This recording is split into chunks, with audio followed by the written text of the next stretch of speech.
today we're going to talk about how collaboration beats competition. That's been one of my biggest challenges working in a youth space, working with networks that we've supported with building at Siasa Place. And funnily enough, this morning I was having a very, very heated discussion with two people about collaboration. And I'm going to talk about something that I learned. In 2018, I was an Obama fellow, and it was one of our first meetings na tulikuwa SA. So in South Africa, unajua venye unaenda kwa mkutano na unapatiwa goodies. You're given those conference packages. So everyone was expecting to get a bag with either a notebook or a pen, those things. And then we were told, by the way, kama mnataka merchandise zingine, kuna zingine kwa hiyo chumba ingine unazaenda uzipate. So I go at lunchtime, I go to this other room. It was outside the conference room, and it was just like a shop. Ilikuwa duka ya merchandise. So you can get pens, you can get stickers, you can get notebooks, you can get bottles. I mean, name it. A big, big place. And I'm surprised because I'm like, ay, kwani, is this for sale?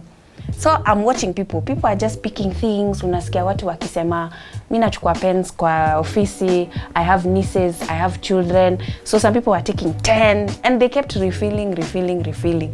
So I'm confused. Hata sijachukua kitu kimoja. I'm just like, hey, what's going on? So I go and I ask the lady who's working there. And I'm like, hey, kwani, how many are we allowed to take? And she looks at me, she's like, see, as many as you want. And I'm like, what do you mean as many as I want? I've never been in a place where I'm told, take as much as you want. And I'm just like, yani, tuko na mentality. And I see this also in political rallies, or you see this even in meetings where people even grab things that are not theirs. Unajua kulikuwa joke ya, you go to a funeral service, hata your program, watu wanaitaka. Because they never share enough. So I'm like, what do you mean I take as many as I want? And she said, by the way, there's a lesson here. Unfortunately, Africans, tuko na hii mentality, kila kitu ni kidogo. There's never enough. Hata chakula vile tunasaviwa, ukienda kwa harusi, unaona watu wameweka paka juu hivi, hata sijui kama watamaliza hiyo chakula. They make sure they serve as much as they can in that moment, because you're not going to get an opportunity like that again. And she's saying, you know, we need to teach leaders that the resources in Africa are so much, there's enough for everyone. And that was a huge lesson for me, and it's a lesson that I carried while building Siasa Place. When we formed the Youth Serving Organizations Consortium, it's about youth organizations coming together and rotating leadership. So people are like, hey, unajua kuna Mugabe za youth space. And I'll be like, you only serve 2 years and you leave. And that was something that people are like, ay, we uko sawa. Like, why would you create something and then leave it to other people to build? But we have to understand that there's so many challenges and issues, not just in our country, our community, our continent. By the way, hatuwezi zibeba tu peke yetu.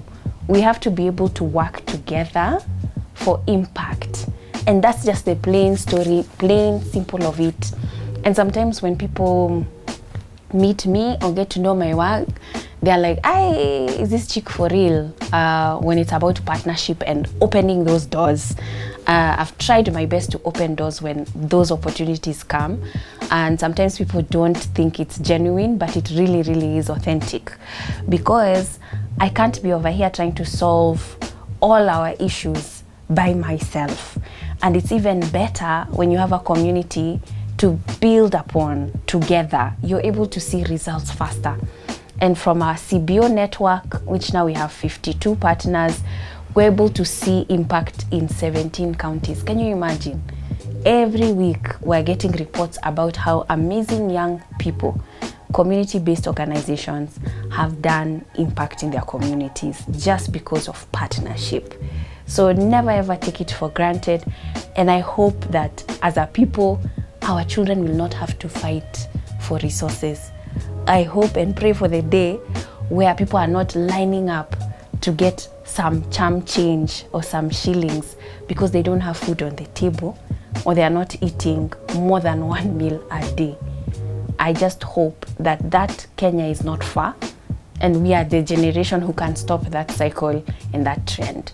So as you continue to think and build whatever it is that you're doing, wherever it is that you're doing it, who can you build it with? And let's focus on partnership and not competition. It's healthy, but collaboration is even healthier.